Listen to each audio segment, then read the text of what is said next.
who will be the right partner for that specific initiative or project that you are thinking about. And we do that through different meetings and different talks. We used to do them in person as well, as we are doing it right now online.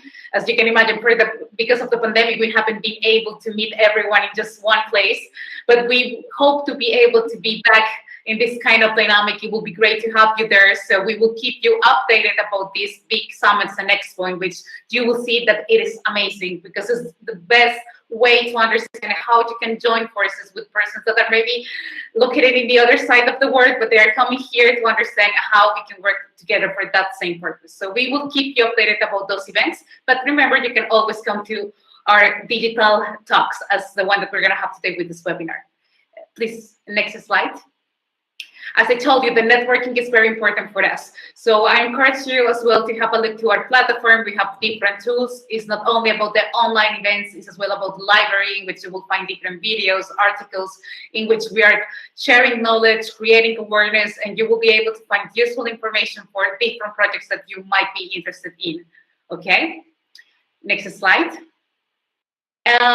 Just remember that we have an agenda for each alliance. So if you just click through each area, you will find the information about the upcoming events, the upcoming activities that we will have. Just to give you an example, last week we had the Climate Action Summit, and it was amazing. We had the opportunity to speak with great professionals, share different insights about what is happening today with climate action. Next slide.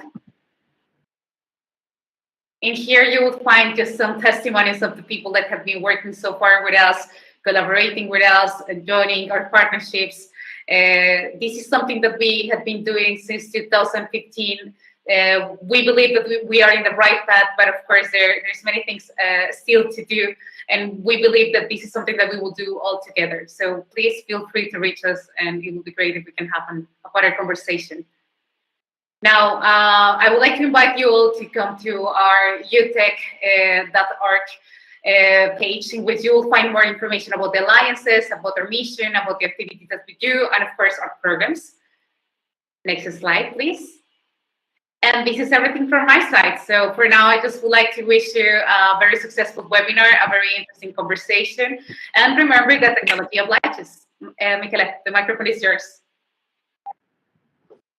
Thank you very much, Maria, for introducing the UTech Chamber, and Mark for your welcoming note. So my name is Michela Maya, and I'm the director of the Finance Alliance, and I will be moderating today's webinar. Today's webinar is about impact investing in emerging markets. And as you know, impact investing aims to generate measurable environmental or social outcomes alongside financial return. Impact objectives must be considered together with financial objectives, risk, liquidity, and resource capacity. When making investment decisions, impact investors seek to balance these factors and optimize the way in which they deploy capital in order to maximize their desired outcomes. And during today's Finance Alliance webinar, we would like to explore how to measure financial and impact performance of impact investment and how to balance return and impact goals. Our first speaker today is Mr. Boji, and after his presentation, we will have a panel discussion with other experts. So let me introduce Mr. Boji. Bo is currently the Assistant Dean of Global Executive Education and Chief Representative for Europe and Chuang Kong Graduate School of Business, CKGSB, a top business school with more than 18,000 chairmen, CEO-level alumni. Bo had an over 25 years successful business career in global business development, innovation strategy, supply chain management, M&A, etc. He served as the senior executive at the headquarters of many Fortune 500 companies such as Monsanto, Cargill, Pfizer. And after a long corporate life, Bo became a serial entrepreneur and investor. Who founded the China Start to bring global startups and scale-ups to China. He created a paradigm shift for global startups to expand to China instead of Silicon Valley. And before I give the microphone to Mr. Boji, I would like to remind you that you are now able to submit your questions through the chat function, which we will try to answer during our Q&A session. So, Mr. Bo, you can turn on your camera and I will share the presentation for you.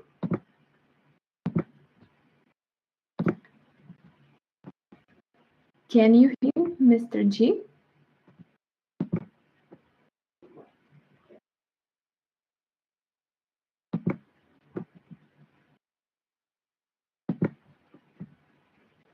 Mr. G, can you hear me?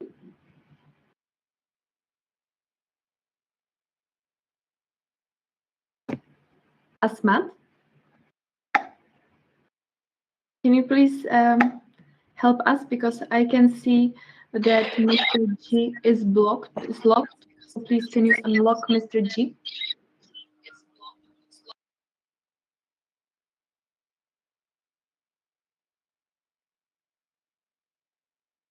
I'm sorry, we just have to unlock Mr. G, and then we will continue in a few seconds. Okay, sure. I was locked. I think most of the people was locked, so I think technical support should be aware of that. So thank you so much for this wonderful introduction of myself, and also thank you for inviting me to speak here about impact investing in emerging market. If you can make the full screen of my slides, because it's quite small for people to see it, and then move to the slide number 3. Number 3. Okay, if you can have full screen, yeah, thank you. So slide 3, please. So today I wanted to talk, because only 15 minutes so for me to talk. Could you move to slide 3? Yeah. Okay, not this one. The one above. Too fast, yeah. Yeah, not this one, above. Yeah, this one. Yes. Okay. So I want to give a very quick, short, outline.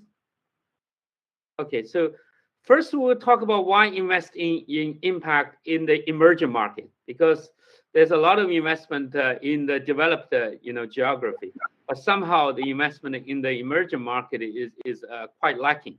And second, we're going to talk about how in practice does this work, and then successful cases, and then finally to emphasize on the importance of impact investing in the emerging markets. Next one, please. So next one, please. So why we should invest in the emerging market? Next one. We'll skip this one because this is for general sort of purposes. So number one reason is nowhere is there greater needs for the resolution of environmental and the social issues than in emerging markets. So emerging markets, in other words, has greater needs than those developed geography. Think about those environmental issues, social issues lies in those emerging markets. Let's talk about environmental issues. We all go to, in the Western world, we go to Carrefour, we go to Tesco, we go to Walmart, we go to all those grocery stores. In Germany, you have so many, and we do the grocery shopping. A lot of time we find a label made in Bangladesh, made in India, made in China.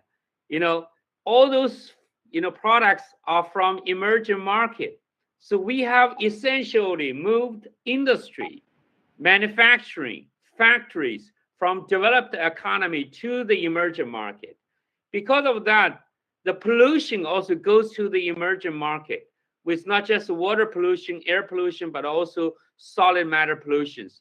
So there is a huge issues related to the environment that has been shifted from the Western country and developed country to the emerging economy. So there is a very big need there. If you lived in London in the 1952, the pollution in London is huge. People have to wear not masks and wear equipment with fresh airs to go to work. Many people die from the pollution in London. But now all this is gone. I look outside of my window. I'm in London right now. Beautiful blue skies. But when you go to India, you will see a very big pollution. The top 10 cities that has highest pollution in the world are all come from India. So this comes with a price, with industrialization, with low technology, with lack of the environmental solutions. So that's why there's such a huge need in the emerging market, in terms of impact investing. The next slides, please. So you can see impact in China is still in its infancy, but the potential is huge. According to the Taixing Global, which is the leading business magazine in China, China's economy has shifted from the high-speed growth to a stage of development. So this is not just emphasizing on the speed of growth or the scale of growth, but rather emphasizing on the quality of growth. So that growth needs to be environmentally friendly. Invited by the European Commission to give a talk about the China's plan and also development in the green technology. So my subject is called China from red to green, red to green. So the Chinese economy have gone through 1.0, 2.0, 3.0. In the 1.0, it was basically green. The country economy is very bad, but there's not much of the pollution, environmental problems. When I grew up in the 80s, and we have a beautiful sky, blue sky. We have a beautiful cloud. In the summertime, I remember the cloud is so big. As a child, I enjoyed so much. But then when it gets to the late 90s, particularly when China joined the WTO in the year 2002 and above, then we start to see the blue sky disappearing. Chinese economy is growing with double digit. And now the China is trying to bring the blue sky back again while grow the economy. So that's the Chinese economy 3.0, which is growth with the care for the environment, with care for the impact. So we see a lot of changes there. So that means there's a lot of opportunity for the impact investors to invest in the developing economy like China, that at the one time to solve the environmental, social issues, at the same time bring the prosperity to those regions. And those regions have far from beginning. So there's a lot of needs there as well. So next slide, please. And second, why invest in impact in emerging market? Emerging market companies in general are at early stage in the impact and the ESG journey. So they're quite a beginner. So as a result, there's a long-term opportunity for investors to participate in this space. So if you go to a mature economy, they're already doing something there. I always say that you want to go where it is needed. So this is a blue ocean for the impact investors. So it's an absolute blue ocean for that. So that's why it is very important that for the impact investor to be aware globally, where is the need, where you can add most of the value, where you can actually create more sort of impact and also profitability as well. So this is something that we need to be aware of. Next slide, please. There's huge room for impact investment in China. For instance, China has a very ambitious goal to achieve, to slow down, to reach the peak, of the CO2 emission before 2030 and achieve carbon neutrality before 2060. Last year, China held the global quality conference. In that conference, it's very much emphasized on the carbon neutrality. So I was involved in inviting speakers, some of the very important speakers, including from around the world. And you can see the commitment from the Chinese government that the carbon neutrality, which in Chinese called 碳中和, that is the #1 buzzword in the internet in China last year. So last year on the internet, 碳中和 or the carbon neutrality is the hottest word, hottest phrase, for that. And the second is metaverse, obviously. So you can see the Chinese commitment into the carbon neutrality is not just from the government level, but also from business level, also from the societal level, as being very, very strong. So there's a huge need of the impact investment in China in those space to bring the carbon neutrality before 2030 and make it a peak before 2030. Next slide, please. So now this is very important slides. You can do a screenshot if you wish. And so this is talking about impact investing and mapping. So where you can actually make a difference. You know, I divided that between the social and the environmental. Then the social side is high quality, inclusive healthcare and elderly care. This is in a huge rise. I have relatives who are working in this industry, building the elderly care facilities, and where it's fully integrated with not just elderly care facility, but also hospital in the facility.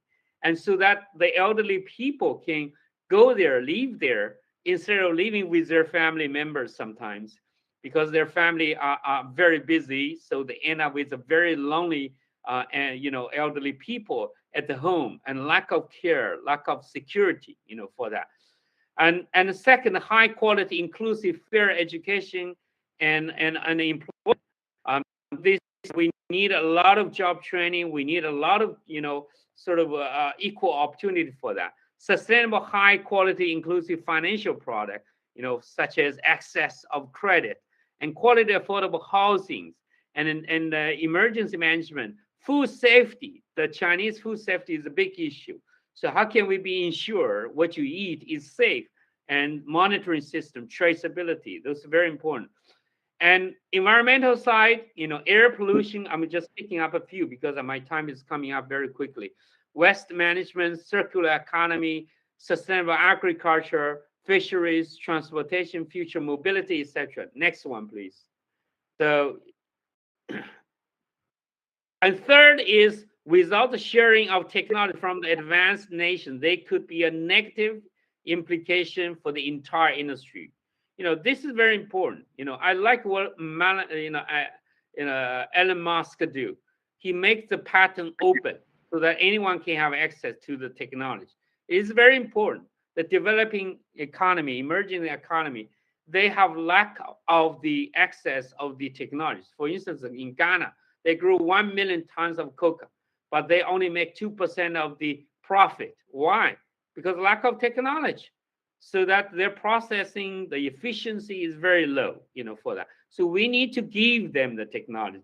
We need to invest not just the money, but also accessibility to the technology so that they can buy the technology, license the technology, you know, for their market. So it's very important. One of the shocking news I heard is in Africa, they have abundant sun.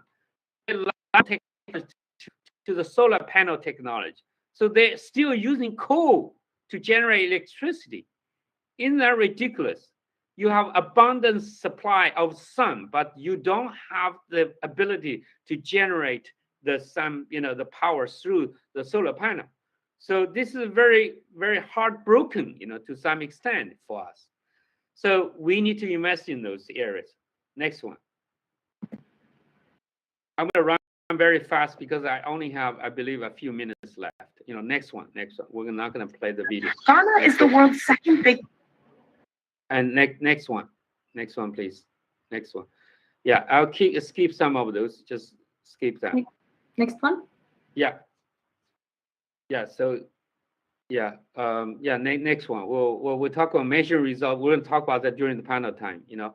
Okay, next one. I'll just give you some cases. Next one. I was in the Cartier Women's Initiative this year. I was in Dubai 2 weeks ago, and I was part of this Cartier Women Initiative for quite a while. So I sought to share some of the live sort of examples, you know, of the impact investing, which has leading to sort of the great impact in those regions. Next one. So here is the company. It's from Kenya. They do, it's called EcoPost. They recycle waste plastics to manufacture into the eco-friendly plastic lumber, and creating sustainable jobs for people. And in some of those countries, that's so 13+ million kilos of plastic waste recovered, 100 direct or 12,000 indirect income opportunities created, 4,500 acres of forest saved, 160+ million kilos of CO emissions prevented. So companies like that, when you invest in that, it create a huge impact. It's still in the early stage, so it's going to grow substantial. Next one. The Planet Protector package. This lady who I met and I had a photo with, and she actually turned the West the sheep wool, for transport for the temperature sensitive goods. 4,000 tons of the West wool delivered from landfill, instead of being wasted, but now it's turned into use.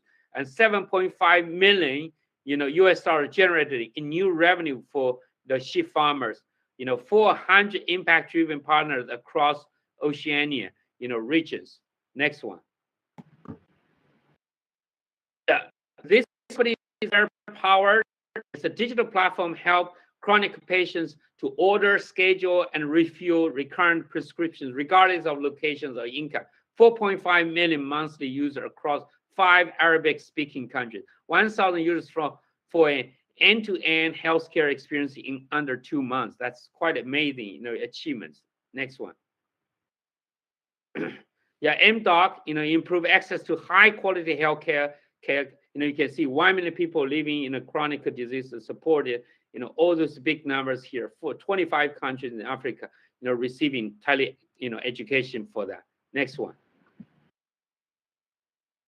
Amazonia. This is a company that is actually one of my students, at our program called Igniting Innovation for Impact program with University of Cambridge. And, you can see they try to preserve the forest, here. So it's an impact investor taking, action to mitigate climate change and enhance, biodiversity by protecting the Amazon rainforest and improving the lives of its people.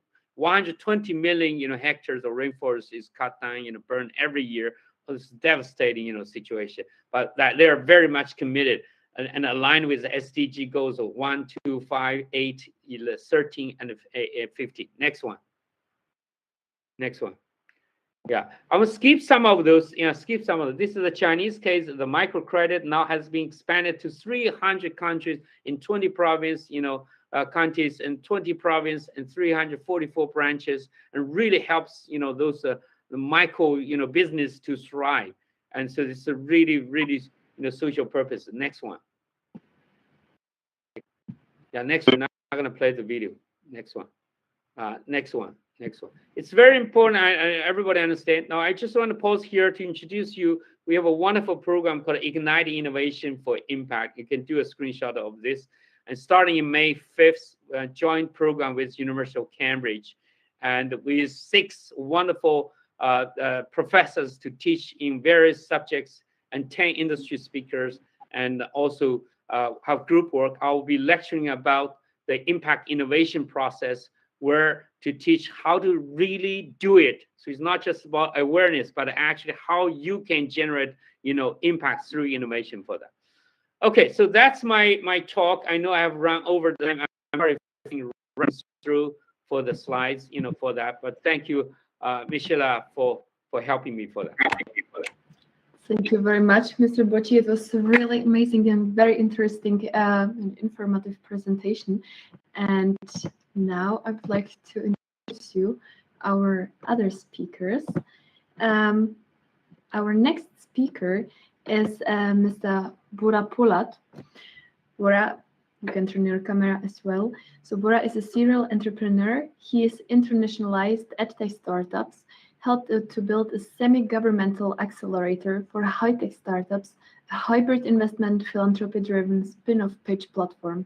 He was involved in the private jet supercar industry, and he's currently in AI startups active and focuses on venture philanthropy and impact investing.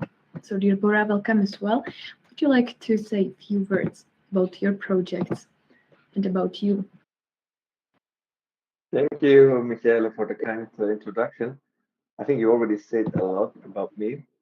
I can tell something what is currently going on. My wife and I, we started with the venture philanthropy with our own capital and focusing mostly on social impact. Why? By bringing the society closer together, by providing work to immigrated women. Immigrated women on the one side, they get work, a decent salary, a lot of education, and most of all, a lot of community work. And on the other side, we have the local population. So we try to bring them together, giving touch points. This is something which I'm very passionate about.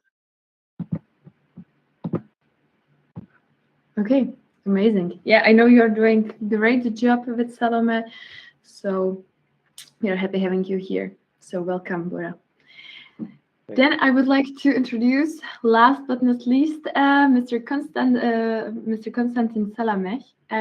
Konstantin, you can turn your camera as well. Konstantin has a 35 years track record in funding and transforming corporations and MSMEs across the world as the CEO of HP Financial Services in EMEA and Asia Pacific, and as the CEO of global investment group such as AMS Group and Al Guhar Investment.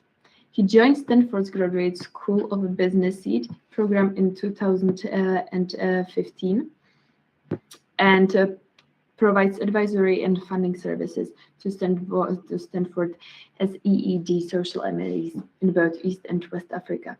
Konstantin is a board and investment advisor, Veritech, and lots of different companies.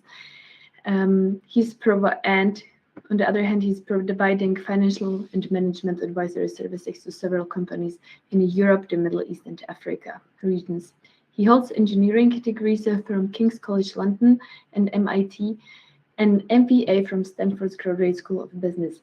He is an investor and board director of 10 companies and foundations in EMEA region, including the Happy Childhood Foundation, Ashesi University, and Bedayati. Konstantin, welcome. Would you like to add something about your projects? As Matt, could you please unlock Konstantin as well? Seems like he's blocked.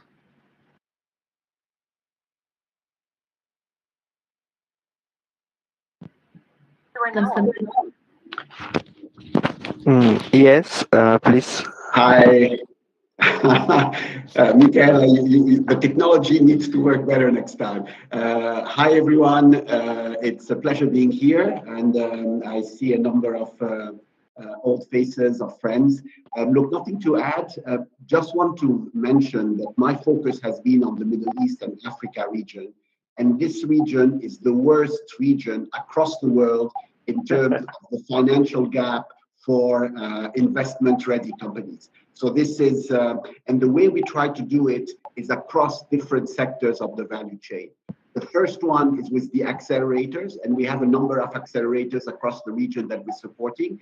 The second one is to trying to help the business angels creating funds, and we have several of these funds being created. The third one, which is taking most of my time, is what I call the venture philanthropy for social investors. And these are funded by donors like USAID, the European Union, and other institutions. And this is where we take about 20 of these social enterprises annually, provide them with grant-based, with milestone-based grants, technical assistance, but most importantly, investment readiness to help them raise the funds that will be needed for that transformation. So these are all regional programs. I'm also privileged to be on the board of 2 impact funds, one in West Africa, the Yarrow Fund, created by my former boss at Stanford Seed Program, and the other one is the first ever social investment bank in Lebanon that will be launching next quarter. So there is a lot to do in terms of awareness. There is a lot to do in terms of awareness from both the investors and also from the companies. There is a lot to do from the enabling legal and regulatory environment in our region. This is a major problem that needs to be addressed. And third, there is a very slow expansion of these regional impact funds. So here the support is much needed, and this is where we spend most of my time. Thank you, Michaela. Amazing. Thank you very much, Konstantin, and welcome as well. So thank you, all of you. And now I would like to start our panel discussion. So let's get started. And I would like to begin by asking Bora. Bora, what is impact investing and venture philanthropy for you? Oh, yeah. Thank you, Michaela. We have like on the one side, we have the classic investment. The classic investment, it goes about maximal ROI and no impact. And on the other side, we have the philanthropy side, which is no ROI, but max impact. And if you start from both sides, and you want to go and say, hey, I want to not just give the money for free, but it should be what Constantine said, milestone-based philanthropy, venture philanthropy. Then you give milestones, and you expect that the money is coming back one day, could be 10 years. And in the other side, you have the impact like the investors, and you say, hey, do some impact, and then the investment focus should be on impact first and then on the ROI. But sometimes there is a lot of rainbow washing happening here in the impact investment area. So it's sometimes investing with impact or investing, and if impact is there, is nice. So it should be investing for impact, investing later. So from my point of view, it's more or less in this area, and it makes sense if you take the point of an investor or yourself. You make decisions, permanent decisions every day. We have too much choice. You have to decide. You have to do a lot of decisions every day, and the decision fatigue kicks in. So you don't want to. You can, with your own money, basically, you can invest into real estate. You can keep it on the bank. You can go into the crypto market. You can do whatever you like. So what you're gonna do? Sometimes people, Constantine pointed it really nicely out. Some people are not investment ready, and some people don't even know why and how to invest somewhere or put the money in to get the most impact. And then they go with the first movers. From an investor side, uh, sometimes you wait until somebody did the first investment, and then you go as a co-investment or on a later staging, and then the self-fulfilling prophecy happens. Because if the money is on the table, you can move basically everything towards good. So investment, classic venture philanthropy, investment, impact investment, venture philanthropy. I see it this way.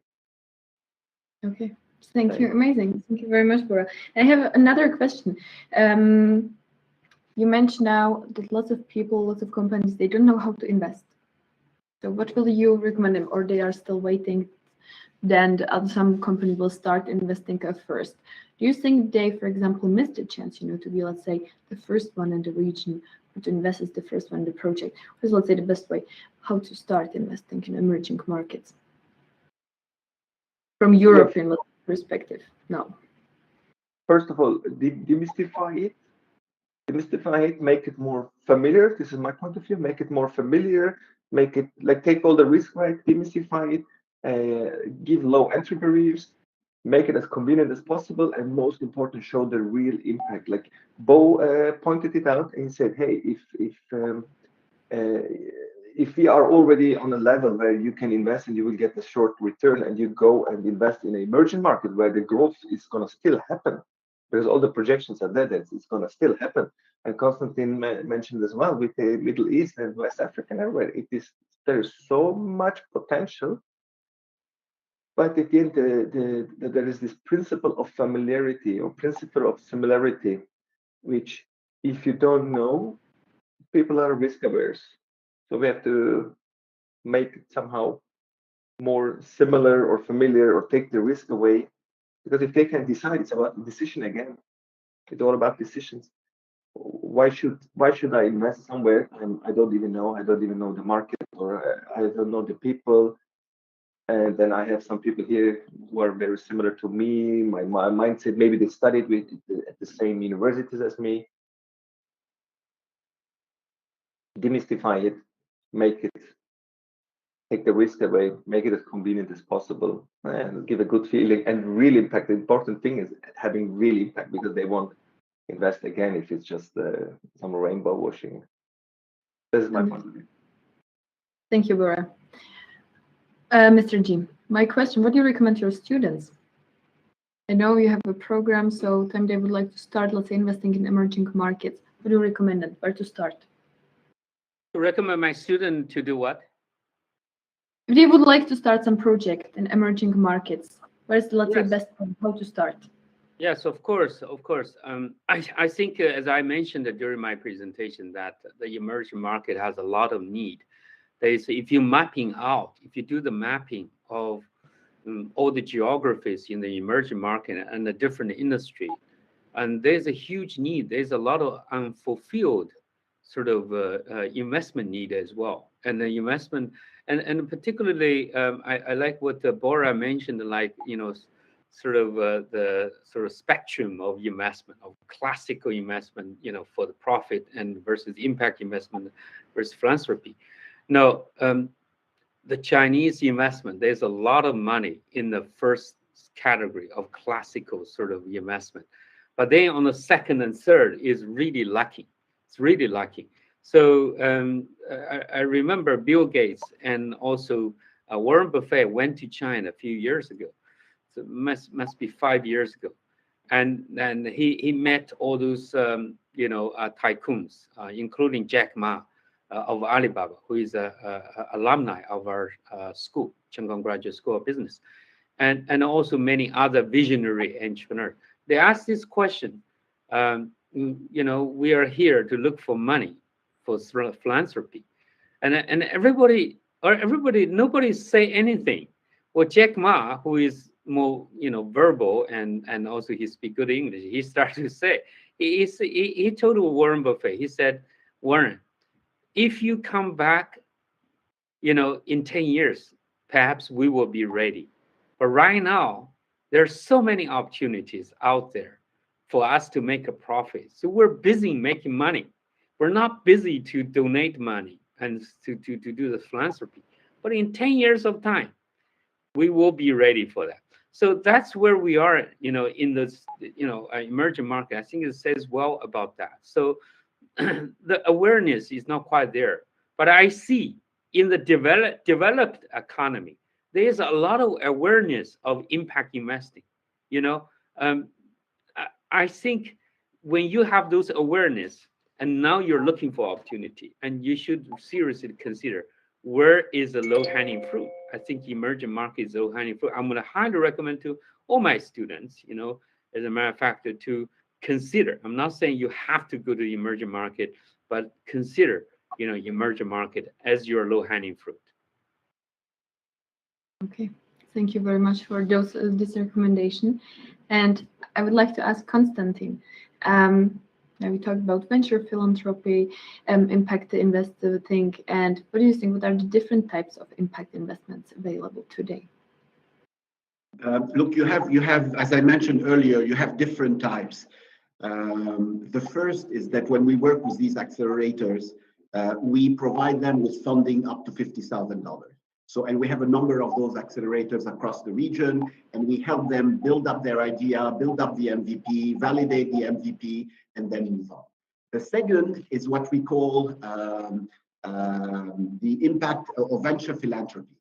WE4F is actually a program that is across emerging economies. This is funded by USAID, the European Union, German GIZ, the Dutch Ministry of Foreign Affairs, and the Swedish International Development Agency.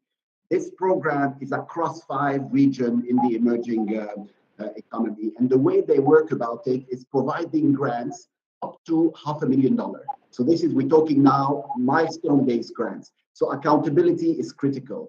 We agree on what are the key gaps. We agree on what are the milestones that needs to be achieved. And then we provide the money as these milestones are achieved.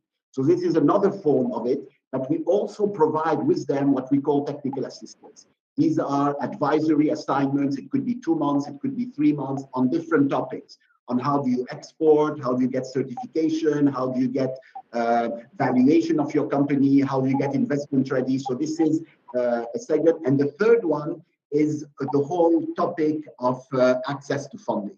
Access to funding in the Middle East and Africa is a very critical element. Without the funds, and this is not $500,000, we're talking here from $1 to $10 million, we're helping a number of these companies get themselves prepared, have the right governance, have their investment memorandum, have a proper financial model, have a proper term sheet that they are willing to share and negotiate with investors, and at the same time map them with regional, local, or even global investors who have an appetite for this.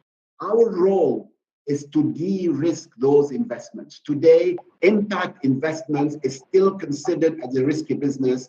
Our main charter is to de-risk it and to remove all the fear that they have because these are coming from sectors like agri-tech, clean tech, water tech, in emerging economies, and most investors are still very much afraid to move into this territory.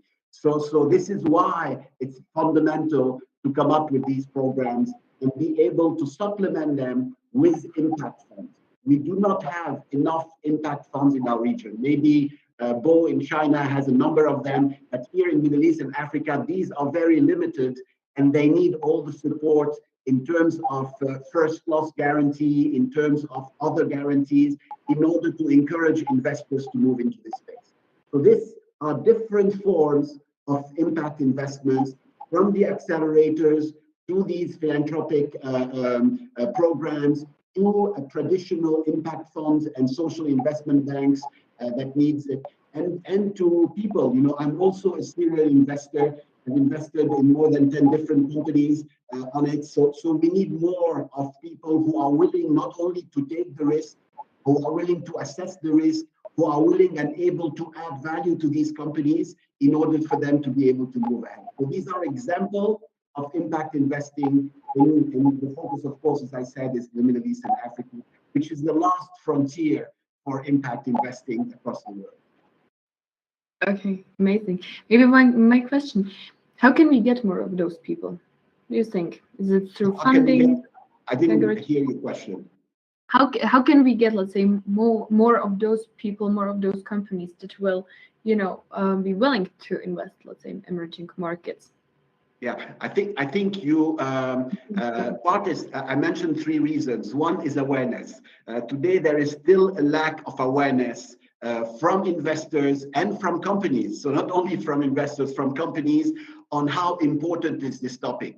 Bo has done a great job in summarizing why it's important. This message needs to be echoed, needs to be amplified, needs to be across different sectors, public, governments, private sectors that you have. So a big role, and this is what you do here today, is we are in some ways hold our stick and walk and knock at different doors. So this work in terms of awareness building is fundamental. And we're still at the beginning of it. There is still more to be done. This is one. The second thing, it's also what Bo has done, is you need to come up with success stories, not only in terms of how you are financing, and we have a whole list. We in our region, I was personally in charge of more than 200 transactions, but most importantly, how do you exit? So you need to prove that there is actually returns that you could generate in investing in. So these success stories needs to be visible, needs to be shared, and needs to be, of course, validated. So it's extremely important to come up with these success stories, and not only in terms of the social impact, environment impact, governance impact, gender impact, but also in terms of the financial return that you could generate over 5, 7, or 9 years. So this is the second way. The third element is you have to lobby. You have to lobby. We have a number of countries where you don't have any legislation supporting social enterprises or supporting impact funds. So there is a huge work which is being done on creating or enabling the legal and the regulatory environment. And this takes years in the making. Some countries are more advanced, so let's learn from these countries and apply in our countries. So these are a few high-level elements on how do we go about attracting investors into this space. Amazing. Thank you very much, Konstantin, for the summary. And Mr. G, I would like to ask you, Konstantin mentioned impact funding. So is government in China supportive of impact investing? Yes, of course. The Chinese government is very supportive of impact funding. So as entrepreneurs and also even the investment fund can apply for those fundings for that. And the whole country is very much aligned with SDG 17 goal. And the government is putting a lot of effort to try to address environmental issues, societal issues, and to deal with wealth, income inequality issues, and women's rights issues. And so there's a lot to do. So sometimes I just wish the Western media would give the China some space to work on all those issues, because you cannot possibly address all of them at once, and then to expect the country to change from 0 to 100 overnight. So sometimes the patience, sometimes the support. So I always say that criticism is not the best way. If you raise the children, what I'm talking about. I have 2 children at home. The moment you start to criticize them, they shut up. The moment you start to encourage them, motivate them, support them, then they flourish. So I think the China need that as well. And also, the government really do. The Chinese government perhaps is one of the richest government in the world that actually has money and has the ability to make those decisions. So for those who are interested in those, you can check out the Chinese government publish every 5 year sort of a 5-year plan. So now we're in the psych circle called the 14th 5-year plan. So you should read very thoroughly about that plan, because that plan has a lot to do with the environment, with what I mentioned, the impact. And then from there, there's a lot of government support, funding, incentives related to those areas that you can explore for. Amazing.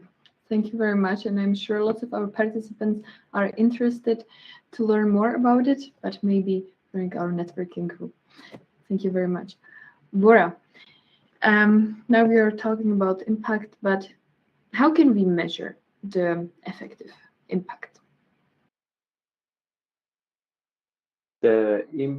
First, Konstantin mentioned already some ways to what to pay attention to and define the goals. Then you have your KPIs yourself, and then some soft KPIs on the way to see if you're aligned, if you're on the right way. Like in an ocean, you don't want to drive around, you want to go straight to the next island or whatever.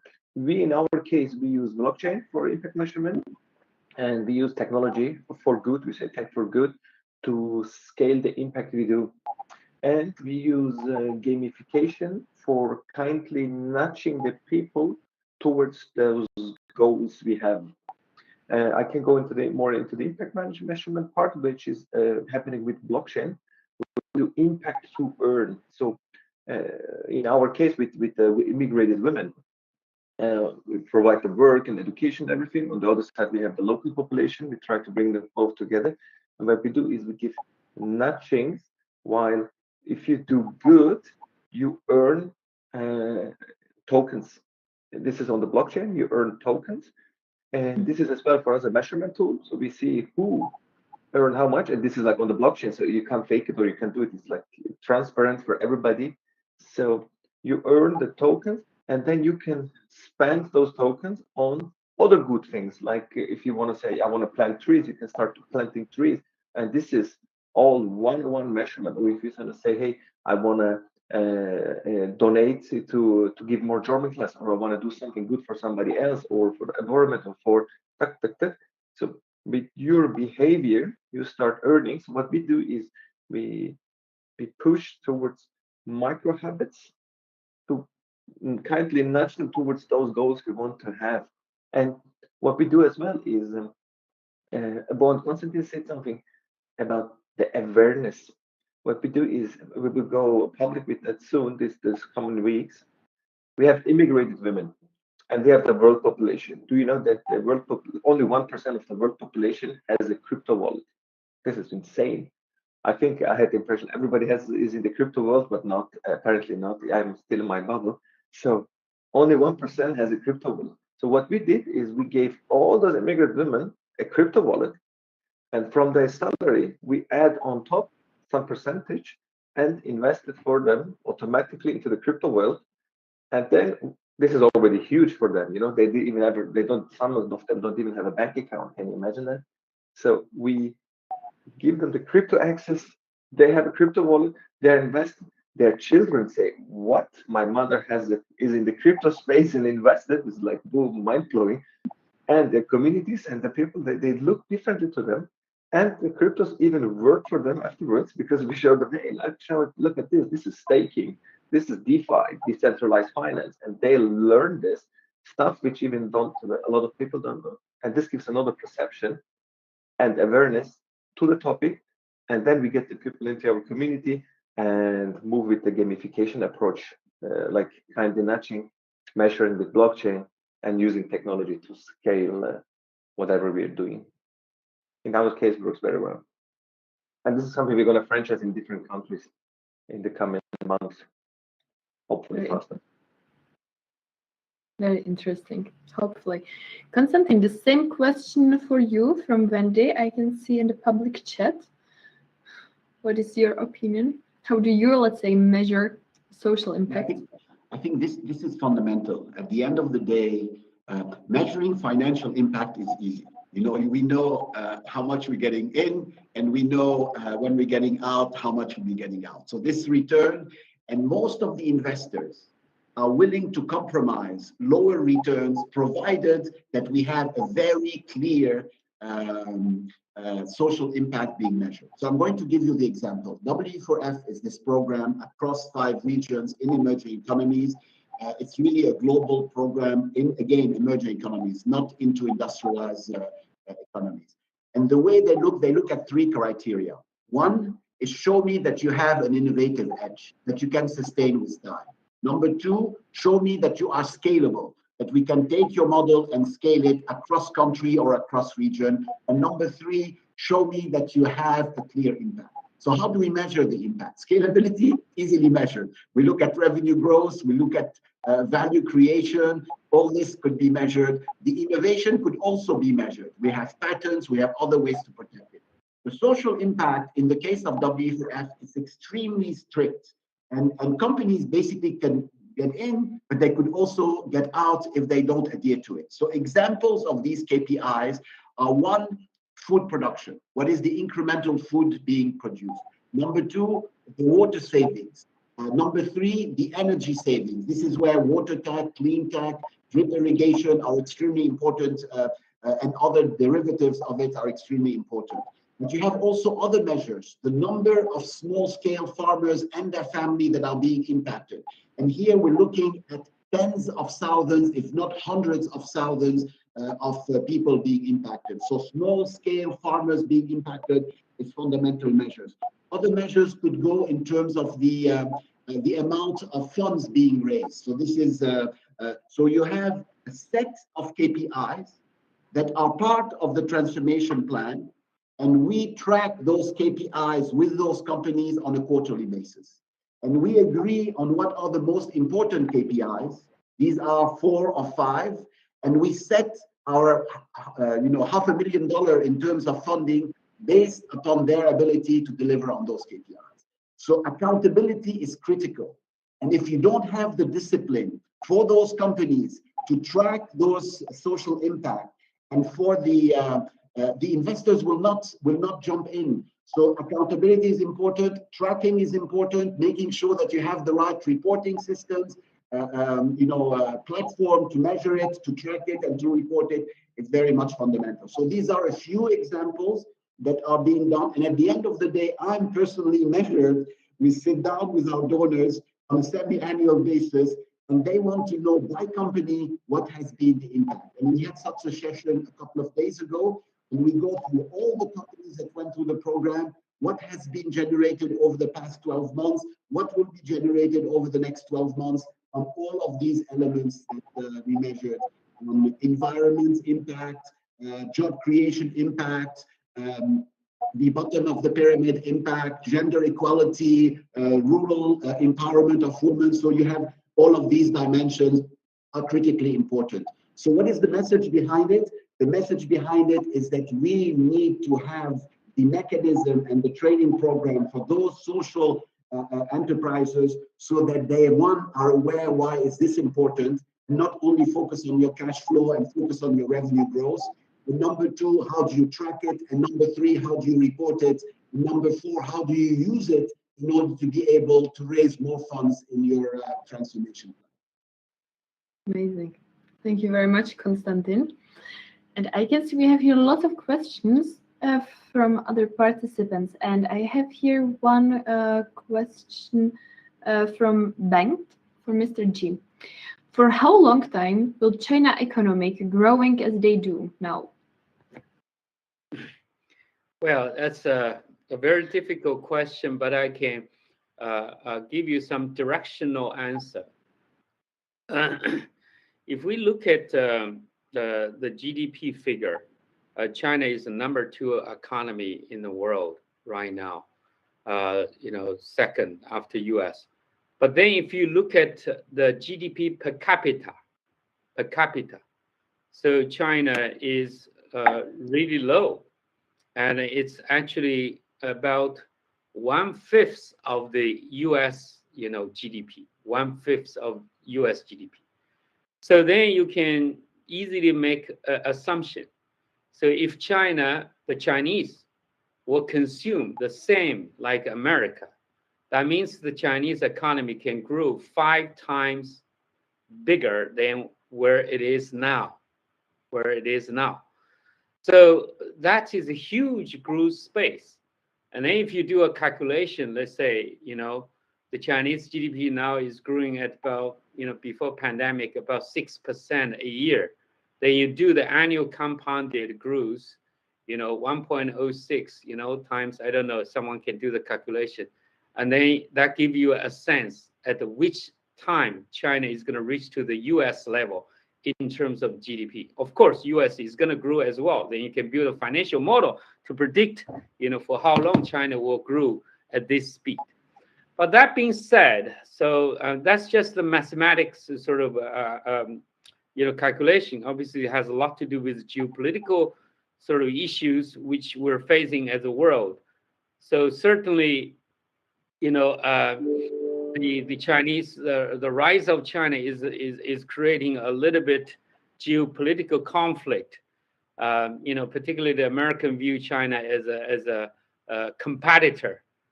That's what America has been defining. They view Russia as a threat. They view China as a competitor. So now with China being a competitor, will American allow China to continue to grow? That's a separate question. So what I just described, before was a more theoretical sort of assumption. So I can easily imagine Chinese economy will continue to grow, but the key growth lies in the domestic consumption. There are some limiting factors, for that. One of the key factor will be the reformation of the political system, and that China continue to open up, deregulation. That is very important for the country to continue to grow. The private sector need to continue to thrive. At the same time, the social equality is a very important management issue. So you need to make sure that the stability of the country and the social stability is extremely important in China, because such a huge country, if there's a lack of control, if there's any sort of problem, then the country can easily fall apart and creating many, many unrest there. So that's, the Chinese government is fully aware of that, and try to manage that well. So there's a lot of dynamics that influence the Chinese economy in its growth. And also China is also subject to the global trading system. Since China joined the WTO, overwhelmingly, China became the world factory. And this cannot be easily replaced regardless of what you do. So sometimes as a business, I always say that, a lot of time people say that, with US-China trade war, perhaps we should not move towards the direction of doing business with China.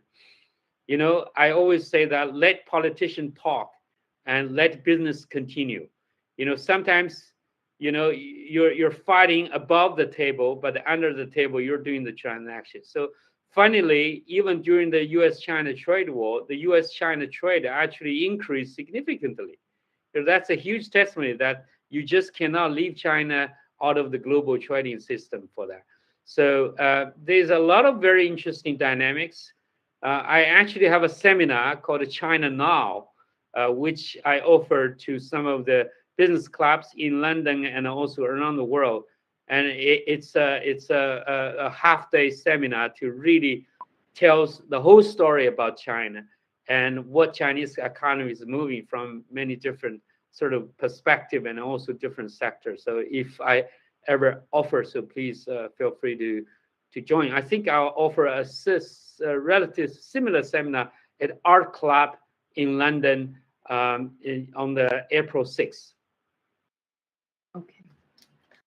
Amazing. Yeah, we can share more details maybe after the webinar with our participants. Okay, thank you very much, Mr. G. And let's move to next question, and this is to all panelists from Kasu. What's the name?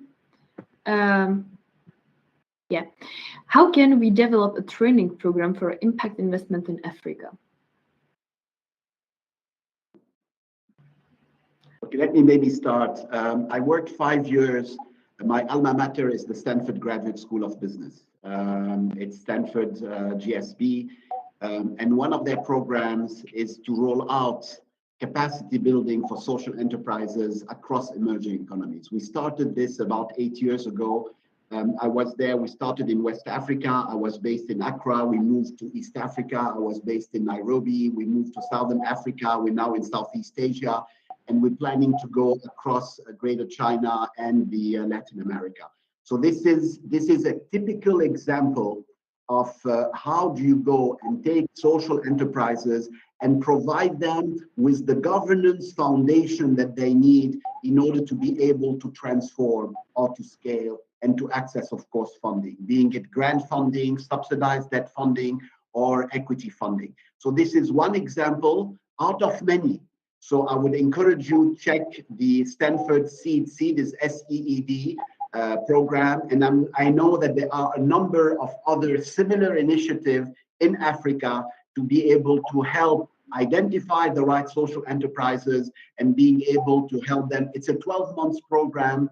You get Stanford Business School for those who are accepted. You have only 10% of those who applies are accepted, but this is spreading. And it's spreading across Africa. We started there because this is where the need is the greatest, both in terms of East, West, Central, and Southern Africa. So this is one example. Thank you. Thank you very much, Konstantin. And I think we can connect it with the next question. What are the main challenges in impact investment? Excuse me. Yeah. Can I add just one quick point Sure. to this question that has been raised, in Africa? We actually just signed an agreement with UNESCO to help Africa to deal with some of those issues in terms of social mobility issues, which is one of the big issues there, and women's rights issues, women leadership, particularly the women business leaders for that. So we have a lot of programs which were pushed out and seminars planned, and also programs there, for that. So I just want to make that impression. They're very good. We signed 5 years with UNESCO. Amazing. Amazing. And I think maybe, Mr. G, you can continue, because there was, let's say, a second part of the question. And what are the main challenges in impact investing in Africa? What are the what? What are the main challenges in impact investing in Africa? Yeah. Was the second part of the question. I think the number one challenge is corruption. There's a lot of corruption in Africa, and in general in emerging market. In the emerging market, academically speaking, based on a lot of research, the big challenge in the emerging market is lack of institution. So what we call institutional void. So those are the institutions related to regulation, law, enforcement of the law. So in the emerging market, it's relatively weak. A lot of time it's on what we call soft governance, as a way, soft tie governance, as a way to governing the organization, the organizational behavior, as well as the contract, etc. So that is the number one sort of issue. I had a student who worked with UNICEF to try to help African country, and UNICEF obviously got a lot of investment there. One of their challenges is exactly this. So what they're trying to solve is through the blockchain, using the blockchain so that the money is not in the picture. So once the money is in the picture, or particularly cash is in the picture, then there may be some problems, for that. And secondly is the challenge for the impact investing in the African country is the infrastructure. The general infrastructure is relatively poor. So, for instance, the general factories, general transportation systems, airport, ports, and things like that, it's relatively poor. So that make any implementation of the project and the investment a challenge. That's one of the things that what China did in the 90s is to build standard factories. They built industrial park and standard factories, and also build the roads, highways, and build high-speed trains. They're continue building high-speed trains, connecting. So the connectivity is a big issue in Africa. In African countries, connectivity is a huge problem. So that's I think they can learn from the Chinese story, where the Chinese realize from the government level that in order to grow the economy, we really need to build a road. We really need to have connectivity to how to move the product and people from A to B. It's not just a product and people, but also knowledge, idea, technology, bring from A to B, point A to point B. It's very important. So that also explains why there's a huge difference between India and China. So, India has relatively poor infrastructure. When you go there, you will see what I'm talking about. So African is facing the same issues, for that. So, but now China connectivity is far better than in America. In America, a lot of time you drive and you don't have high-speed train in America. In California, they try to build the high-speed train in the past 30 years, but even no high-speed, not even 1 kilometer was built. So it's the Chinese connectivity is incredibly sophisticated, incredibly intelligent and smart. So I think African country can borrow from that. I think these two are very important. And third would be the African country is relatively fragmented. So they have a different language. It's very fragmented, in the sense that culture are different, with different political, situation. They change the government official all the time. So that makes it also very challenging to do. Thank you very much, Mr. G. Bora, would you like to add something? I know you have some projects in Africa, so which problems are you facing? What I see so far is problems. The problem was COVID, so we couldn't be local there. It's not necessary, but if you start a project, it's good to have a connection or people building up there. This was something.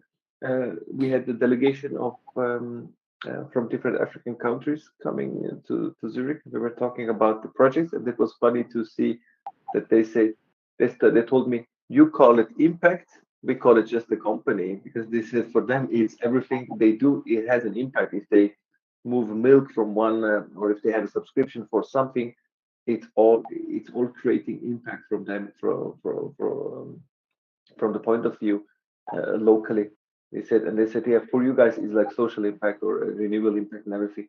And they have what we see so far, the issue of bringing European international capital to if we are talking to Africa, bringing to Africa to get it invested in the right way. There are a lot of NGOs, and there is like a game happening with the NGOs. The people know the NGOs are coming. It's Christmas time, so the money is coming, and then they will come next year again. So it's not it's just a basic philanthropy work which has a lot of administration, and it doesn't work from my point of view as far as I see. It has to be more what Konstantin said as well, with more in direction of venture philanthropy, of different types of financing, of very milestone-based investing, where you do the investing with vesting, based on the milestone, and somehow minimize the corruption on the way which yeah, it's a thing of lacking institutional, is lacking the legal framework sometimes. The motivation is there. We focus mainly on women and see that it works on the women's side so far. Amazing. So I think we don't have so much time, but I'd like to ask you, let's say, last question. Can I add, please, Michaela, just on this particular question, as I had the chance to live there and for several years. I agree with all the points raised by Bo and by Bora. I think at the core of it is governance. So governance is at the core, but the other problems is basically access to talents. A lot of these companies are losing talents because nobody wants to stay in Africa. They all want to go abroad in more promising land. So access to talent and retention of talent is a critical issue. The second one is access to markets. Bo mentioned the fragmentation, helping them expand because they're not aware. They don't know how to do it, and they need the supporting hands to show them how do you access new markets or new channels that you have. The third one is the access to technology. Because if you don't have technology at the center of your offering, your ability to differentiate is going to be very weak. So this is why it's critical to plant the seed of innovation in the heart, in the soul, in the mind of those social entrepreneurs. Because if they don't have it, they'll be eaten alive. If it's not now, in a year down the road or 2 years down the road. So these are critical elements. But at the core of it, it's governance. If governance is not here, I come from Lebanon. This country is like dying from a cancer, and this cancer is due to one thing, which is poor governance at state level, at community level that you have. And it's the same disease that is affecting a number of emerging economies. So this is why we spend a lot of time in looking at who are the next role models, not only in terms of social entrepreneur, but in terms of political leaders in that country, so that they could replace the corrupt, incompetent leaders that are currently present in most of the emerging economies where we operate. I would like to add on this one. Thank you. Thank you, Constantine. Maybe one more question. You're talking now about Lebanon. So what you did, let's say, against the corruption, how are you fighting, let's say, against it? I mean, this is a long answer. Look, I'm going to be very quick. First is what I said, is find the role models for the new Lebanon. And these are competent, successful entrepreneurs, business people who have the ability to be able to change the way the government has been working over the past 30 or 40 years. So this is number one. Two is make sure that you provide them with the infrastructure for them to be successful. At the end of the day, they risk their lives. You know, facing them, you have not only incompetent and corrupt people, but you have criminals. They will shoot you down without any problem. And we had a number of these cases happening. So we have to provide them with the right infrastructure in terms of funding support, legal support, so that they are well equipped in order to be able to address the issues that need to be present. So the way we're doing, and as we speak, actually, the elections are taking place in mid-May. We have 150 candidates. If we're lucky, we probably will get 20 to 30 of these candidates being elected as part of the new members of parliament in this country. So we're doing it, helping at the grassroots level and helping in terms of finding those people, making sure that they're well polished, making sure that they're well funded in order to be able to make an impact. But this journey is not in next election. It's going to take 3, 4, or 5 elections before we restore democracy and proper governance in this part of the world. So it's a very long process. Hopefully my kids and my grandchildren will be continuing the work that we're trying to do. And on this distribution, on the list of your guests, you have a few people that are also helping me in this journey. Thank you. Thank you very much, Constantine. Thank you all for this amazing panel discussion. And now I would like to ask you to briefly make a short statement or recommendation for our audience to close the discussion panel. 30 seconds, please. Mr. G. Yes, I would like to say that any issues facing the emerging market are a global issue. Let's not to think it is not our issue. We as a society need to move away from I and to we. So we need to think about globally. So the Dumas, the writer, a famous writer in France, Dumas Jr. once, met a very rich sort of businessman, and then the businessman looked at him to say that if I look at you, I know you have famine in this area, and he looked back at him to say that by looking at you, I know what is the reason. So we are living in a society where all the issues are global. So we cannot just look at ourselves. We have to address it with global, solution. So we see clearly technology need to move from the Western country to the emerging country, and to help them to create an impact and solve those social, environmental, and societal issues. Thank you. Thank you very much. Bora? I would say let's mobilize funding flows into purpose and create scalable impact, because impact first, it's all about impact. And in the future, it should be not even called impact investing or venture philanthropy. It should be normal. I hope this is going to happen faster than in the next 20 years. Okay. Thank you very much, Bora. And Konstantin? Look, I'll close with an African proverb. I don't know it, but I remember it. If you want to go fast, you travel alone. If you want to go far, you travel as a team or as a group. So the key behind it is, as you well understood, it's not going to be academia alone. It's not going to be donors alone. It's not going to be investors alone. It's really creating this community with a number of stakeholders coming from academia, coming from the public sector, coming from the private sector, coming from the IFIs, coming from the donors, coming from traditional investors, coming from the entrepreneurs themselves. So this ecosystem needs to be created, and we need to learn from each other. You heard the great stories in China, great stories in Europe. We have still hopefully to hear great stories about Africa. So it's how do we work together as members of this ecosystem in order to be able to learn from our mistakes and to move into the right direction. So remember the proverb, you want to go far, you travel in a team, and this team needs to be well united and well aligned. Thank you. Thank you very much, Konstantin.